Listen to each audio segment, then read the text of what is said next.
Coming up on Red Zone, the picks are in. Now it's time to find out if these guys can actually play. Richard Baldinger joins us with a breakdown of the Chiefs selections next on Spectrum Sports.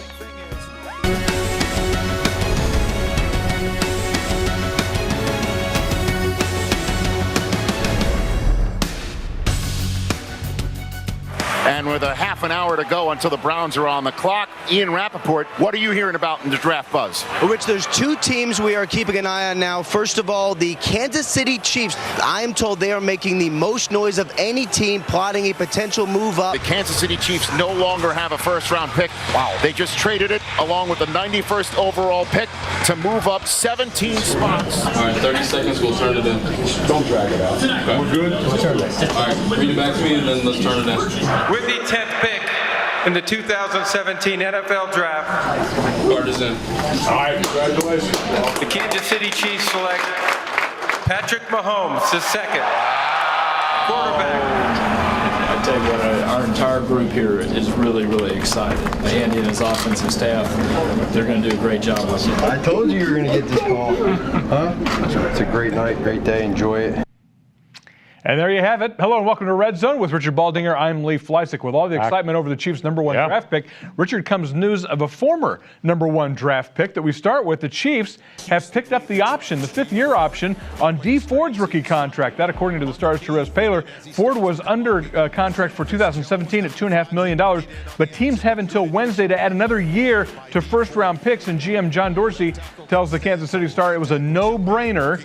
Dee Ford had 10 sacks last year, but none coming in the final 8 games. A no-brainer for you, Richard? Well, I think without a doubt, you've got to look at where Tomba's at in terms of his health. Can he play the full game? I mean, the whole linebacker position, there's some question marks at that for us, both inside and also Derek Johnson inside and outside. We saw Dee Ford begin to come to life. You begin to saw him rush from both sides of the ball, saw him go inside and outside, more of a comfort level, but you're exactly right, Leaf. Now in this year, in his 5th year, he's got to be able to elevate his games across 16 games of the season. Okay. As for this year's picks, the reviews are mostly positive. Here's how those who cover the NFL saw it.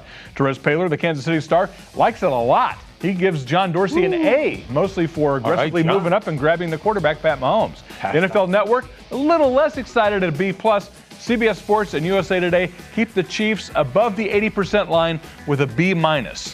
Well, I'd probably stick with him at the B-, I think. I think with the quarterback, Patrick Mahomes. Hey, let's give the Chiefs credit. We've all been asking this.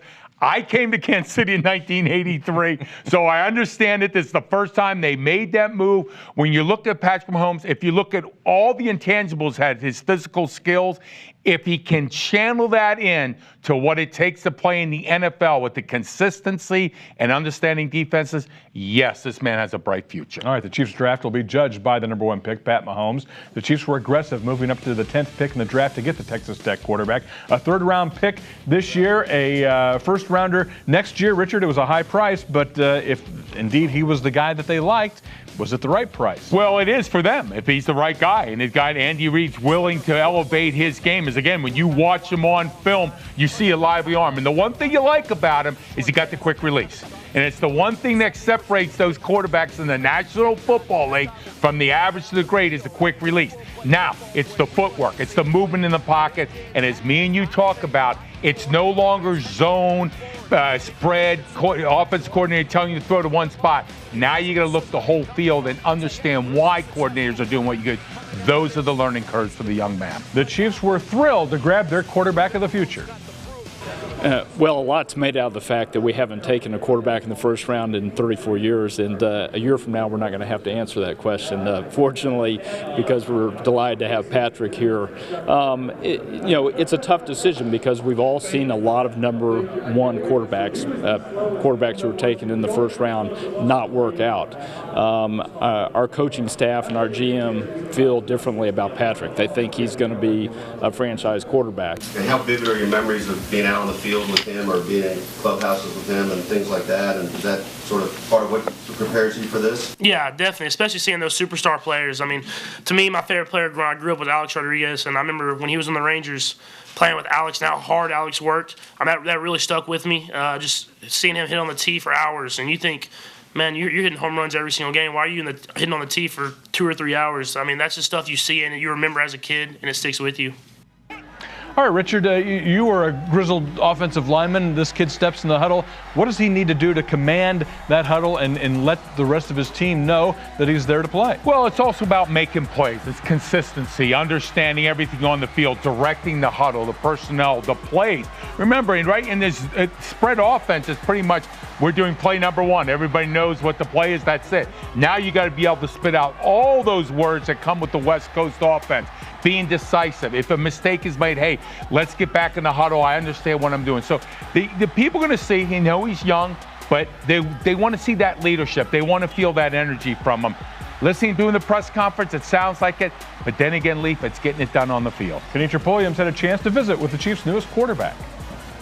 Patrick Mahomes now has the responsibility of being a first-round draft pick for the Kansas City Chiefs.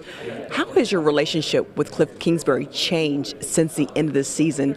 Does he share his journey from being a Texas Tech quarterback to an NFL prospect? Yeah, definitely. He shares everything but he has the whole entire time. He's really helped me transition well, especially through this process of just taking my game to a new level. And I feel like he tells me just to keep working, be all in, and just be the same person you've always been. Typically speaking, are you a patient person? Yeah, definitely. I mean, this guy, I'm just going to come in and work hard as I can, be the best teammate every single day. And whatever that takes, I'm going to do. Maverick, gunslinger, wild card.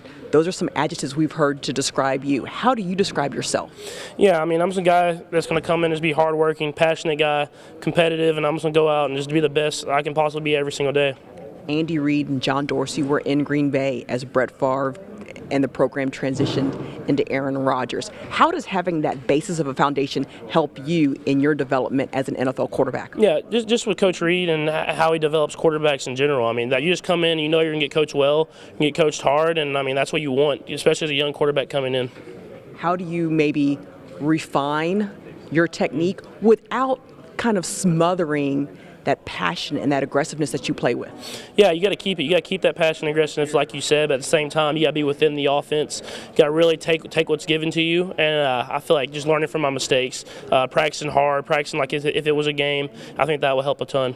John Dorsey has mentioned that for 5 days he's been working to move up, to get in position to draft you, knowing that you've been on their radar and they've wanted you that badly. How does that make you feel? It makes you feel great. Just to know that the Kansas City Chiefs believe in you that much, and you want to be a part of this organization, the relationships in this building, the team, and how everybody loves each other. You want to be a part of this. Between now and rookie minicamp, how do you prepare yourself?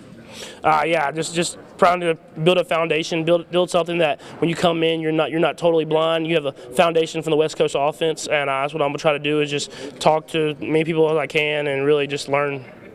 With Patrick Mahomes, Kenny Tripolium, we send it back to you.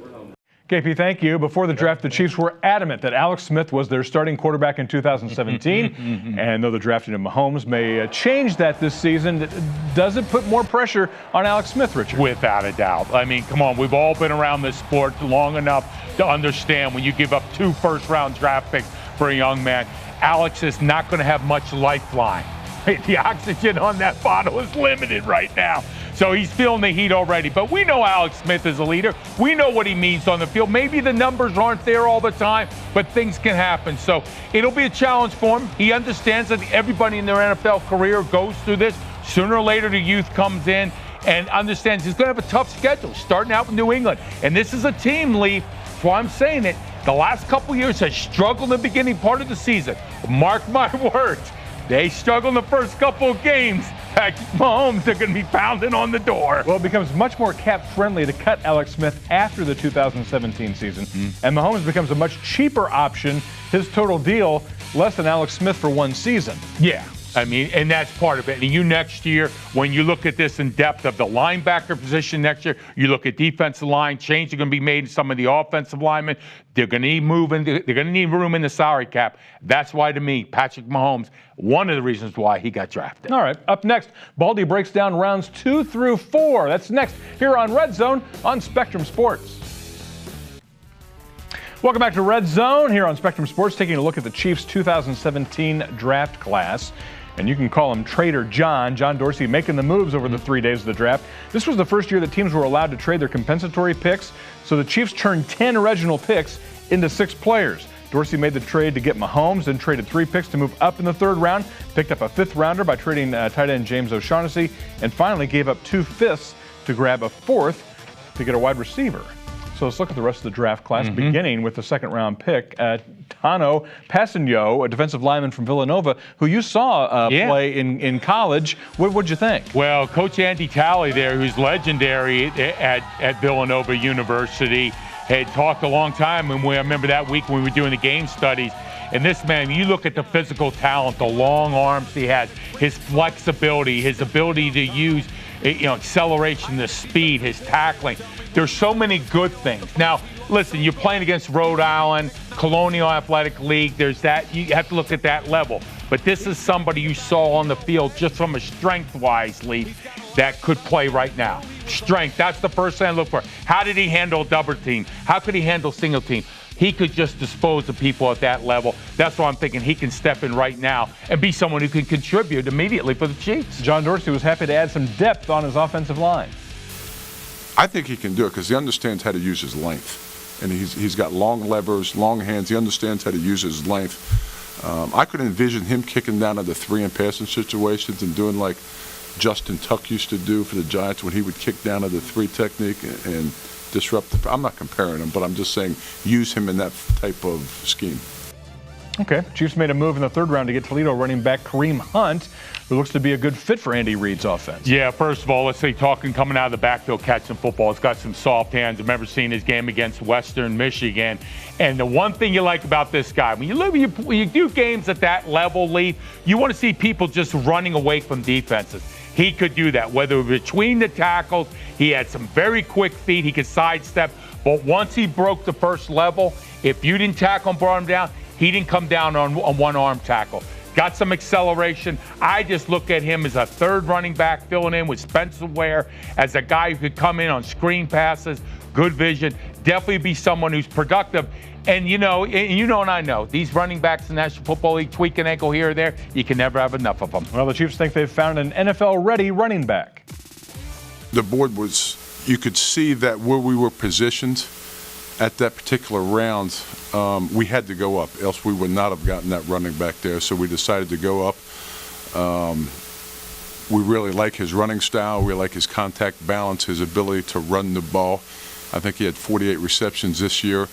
Early on he had some, he weighed a little bit heavier than he normally does. He goes to the Senior Bowl and he displays at 206 pounds that he's a hard man to stop.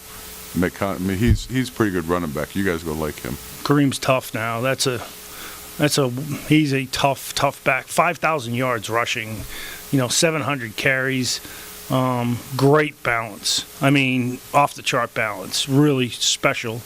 The last year had, he came off the foot injury, so he was a little bit heavy. This year he was a lot leaner. He couldn't practice in spring ball the previous season. So.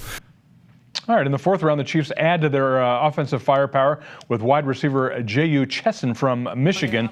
Richard, a guy that we've seen some Michigan wide receivers before that had some potential. You see injuries maybe knock him down a little bit in the draft. Is this the same case here? I think so this year. Last year I watched this game against Ohio State, touchdown pass. But this is somebody that's going to be in the slot, running jet sweeps, bringing him in motion. He creates separation. I don't know his top end speed is that great, but he looks like he's quick. He looks like you put him in motion. He finds a way against zone or man to get open. And the one thing you like, Lee, when the ball hits his hands, he catches the football. So again, is he the fastest athlete? I don't think so, but he catches the football.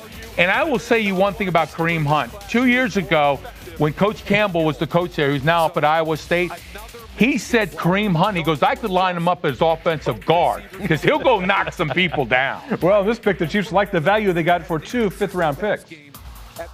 He's a polished kid. He's not he's not a kid. Some kids need time to develop.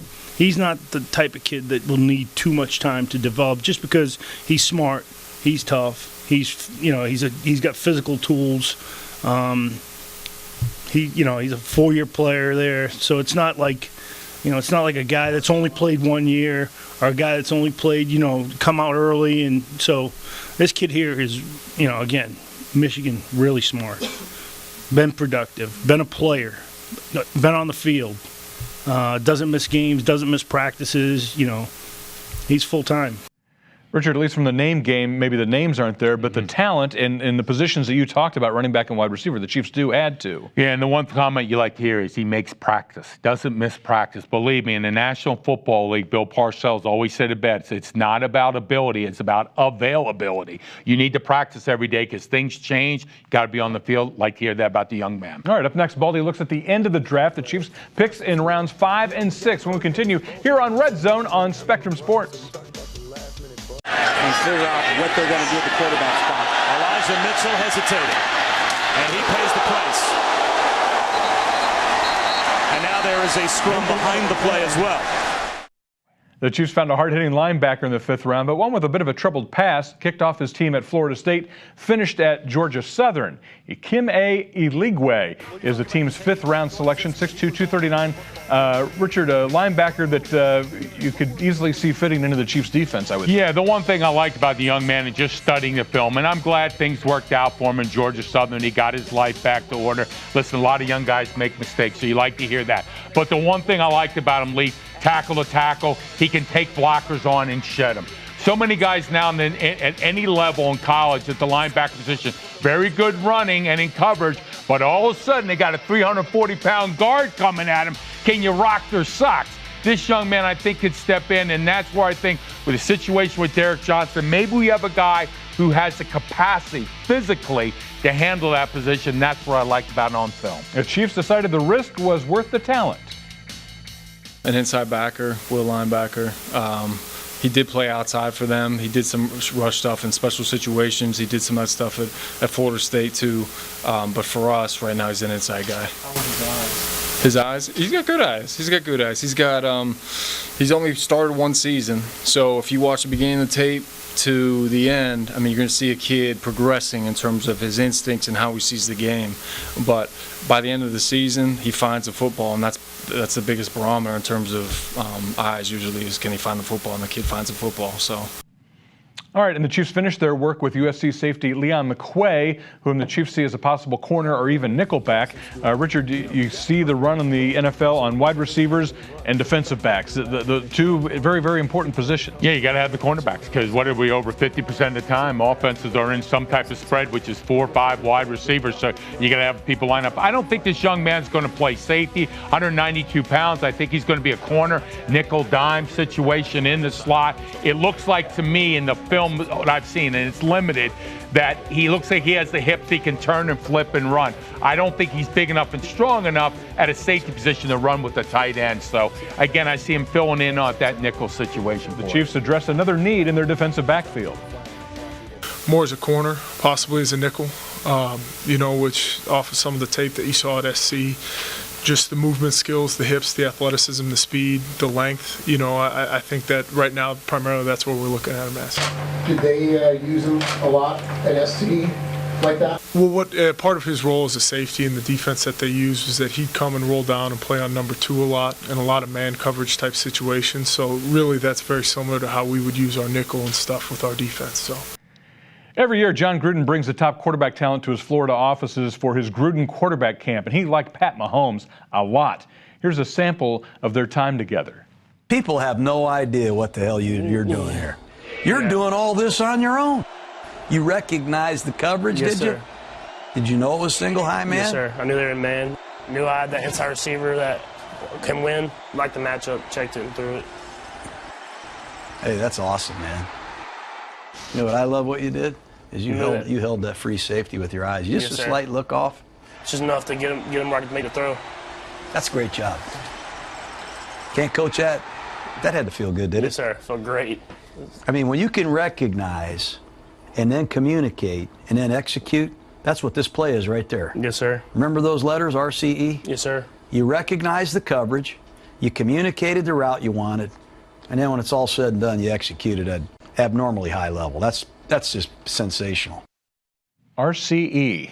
Will be able to do that in the NFL? Well, I'll tell you what, the hardest one's going to be recognizing. Hasn't seen defenses, hasn't seen coverages quite. It has the complexity that you're going to see in the National Football League. You're going to have people baiting you like they did in college at the professional level. Much better job of that. So, again, movement. The only downside I can see for the young man, Leaf, is a lot of times what he's got to learn is every single play, you better be dancing the right dance with your footwork. You do something wrong, it's going to make you drop your arm, you're going to loft the ball, and it's going to go the other way. And let me tell you something. You throw interceptions in the National Football League, you'll go sit on the bench. Up next, we look at some of the other draft stories around the league. That's coming up next here on Red Zone on Spectrum Sports. Stay with us. The NFL tried to add some spice to the end of the draft with some celebrity pickers, and no one, it turns out, was more popular than Rocky at the Indianapolis Zoo. I think we got to be a little respectful to Big Grove here. Okay, let's do that. Go ahead. It's a big day for Grover Stewart, and rather than talking about that chimp, let's get back to some football here. It's orangutan. A hard choice between Rocky, the orangutan, and the zoo. And the Texans using the space station to announce their picks. Richard, the Rocky, the orangutan, the picks come up. He pushes the button, and he gets a little treat, and then it reveals the pick. Much like they do on the set with us. Throw you a little treat for the right pick, and then you move on. But the space station's pretty impressive, too. Do you have a favorite without a doubt. I think they've got some ideas. They're looking down from atop of us, so they might have the inside scoop from up there. The NSA and all that, do they got the inside connection on all the phones and everything? And Mr. Irrelevant might actually be more relevant than ever before. Chad Kelly, the nephew of Hall of Famer Jim Kelly, selected with the final pick by the Denver Broncos. He was they had to wake him up for the selection because he was the last pick in the draft. But Richard, a guy with a lot of talent and a lot of baggage. Yeah, he did. He had some issues in college. There were some things that went on. But when you watch him throw the football now, if there's anybody who might be the most college ready, this young man, over the top release, footwork seems to be there, strong arm. Yeah, I know there's some issues he's had outside of football.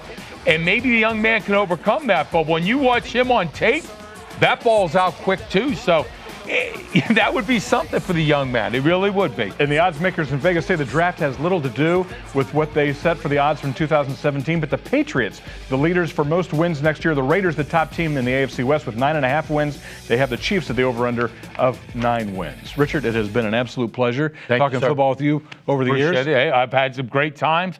I look for great things from the Kansas City Chiefs this year. All right, Richard, thank you very much. And it turns out that Chiefs fans may see more of Jamal Charles this year. Reports say that Jamal Charles is visiting the Denver Broncos. The Chiefs' all-time leading rusher still trying to come back from serious knee issues, but the Broncos are taking a look. Just beware this fall. For our producer, Mr. Football, Nick Jacobs, for Richard Baldinger, I'm Lee Fleisig. We'll see you down the road here on Red Zone.